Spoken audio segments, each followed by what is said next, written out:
भीतरी श्रृंखलाओं के बीच, जहां सूरज की रोशनी भी मुश्किल से जमीन तक पहुंचती थी, वहां सोमदत्त नाम का एक साधु तपस्या करता था। उस वीरान जंगल में जीवन कठिन था। पानी के स्रोत ना के बराबर थे। केवल कुछ छिपी हुई प्राचीन बावड़ियां ही थीं।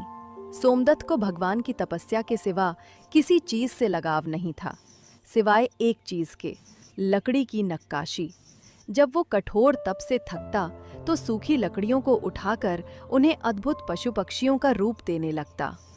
सोमदत्त के एक गुरु थे, परम तेजस्वी आचार्य भार्गव, जो कभी-कभी अपने इस एकांत प्रिय शिष्य को देखने आया करते थे।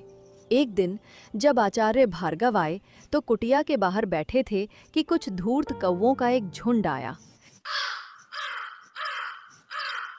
वे कांव कांव करते हुए झपट्टे और इससे पहले कि कोई समझ पाता, एक कौवा उनका प्रिय रुद्राक्ष जड़ित कमंडल चोंच में दबाकर उड़ गया। अरे सोमदत्त, देखो उन्हें, मेरा कमंडल, जल लाने का एकमात्र पात्र। सोमदत्त कौवों के पीछे भागे। अरे दुष्ट पक्षी, रुक, छोड़ दे उसे।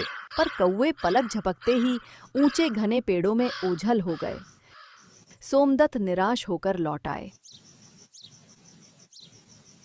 क्षमा करे गुरुदेव, वे बहुत धूर्त थे। मैं आपका कमंडल वापस नहीं ला सका। चिंता मत करो वत्स, किंतु अब दूर बावड़ी से जल लाने के लिए मेरे पास कोई पात्र नहीं है। सोमदत्त को याद आया कि पहाड़ियों के नीचे बसे गांव के हाट में एक कुम्हार बर्तन बेचता है, पर उसे खरीदने के लिए धन की आवश्यकता थी। तभी उसकी नज़र अपनी बनाई लकड़ी की सुंदर मूर्तियों पर पड़ी। उसने एक पंख फैलाए मोर और एक हिरन को उठाया और गुरुजी से आज्ञा लेकर गांव के हाट की ओर चल पड़ा।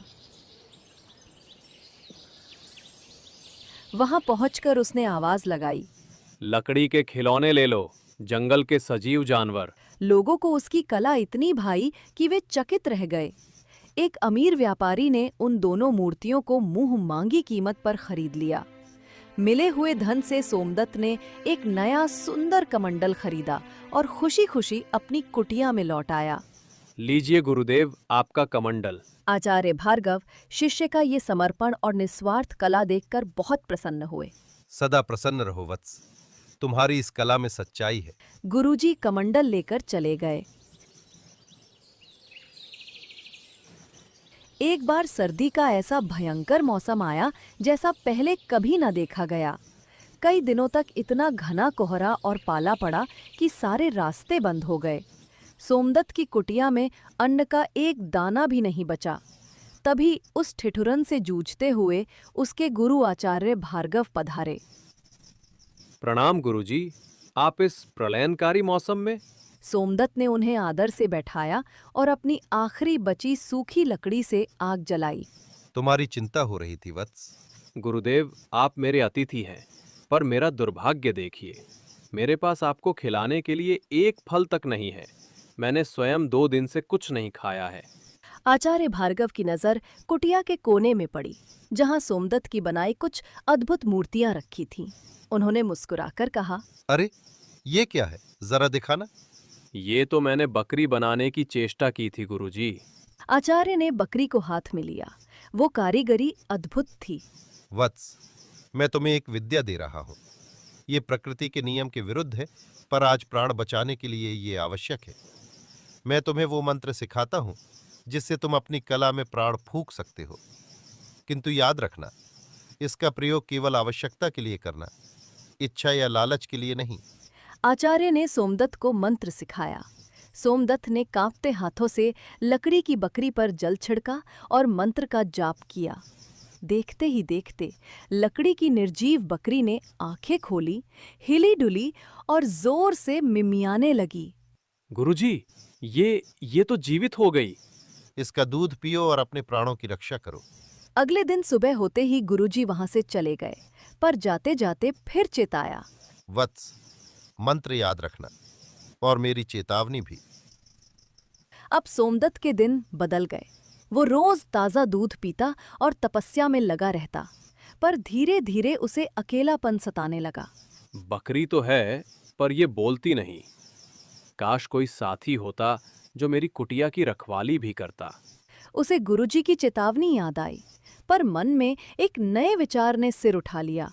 जंगल में सांप बिच्छू बहुत हैं। बकरी की रक्षा के लिए एक चौकस लोमड़ी तो आवश्यकता ही है। ये लालच नहीं है।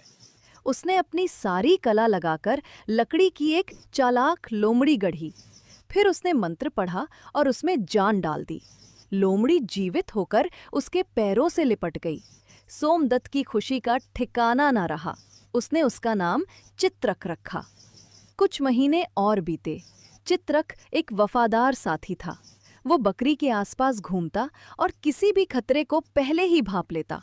पर अब सोमदत्त को एक नई प्रबल इच्छा ने घेर लिया। ये चित्रक कितना चतुर है, पर गूंगा है। अगर ये मनुष्य की बोली बोल पाता तो मैं इससे बात कर सकता। मेरा घोर अकेलापन दूर हो जाता।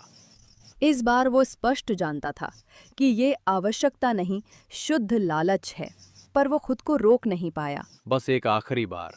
उसने लोमड़ी पर जल छिड़ककर फिर मंत्र पढ़ दिया, इस बार उसे मनुष्य की वाणी देने का संकल्प करके। लोमड़ी ने खांसा, अपना गला साफ किया और एक तीखी इंसानी आवाज में बोली, प्रणाम स्वामी। सोमदत्त तो मारे खुशी के उछल पड़ा। अब उसके पास बात करने के लिए एक साथी था। धीरे धीरे समय बीता। चित्रक अब केवल एक लोमड़ी नहीं थी, वो सोचती थी, तर्क करती थी, और उसका तर्क कड़वा और कुटिल होता जा रहा था। एक दिन जब आचार्य भार्गव पधारे तो उन्होंने कुटिया के बाहर अजीब सा सन्नाटा पाया। वे अंदर गए। आचार्य ने देखा सोमदत्त एक कोने में सहमा हुआ बैठा था और वो लोमड़ी चित्रक कुटिया के बीचों बीच बैठी अपनी पूंछ सहला रही थी। कुटिया में सोमदत्त की बनाई कई मूर्तियां टूटी पड़ी थीं। वत्स, सोमदत्त, ये क्या अवस्था है तुम्हारी?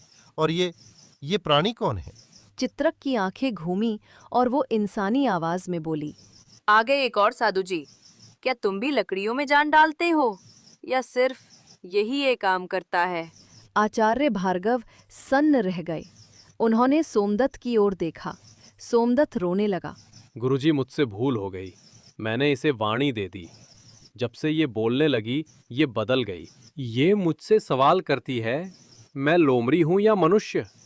तुमने मुझे ऐसा क्यों बनाया? मुझे जंगल की लोमड़ियां पसंद नहीं करती और बकरी मुझसे डरती है।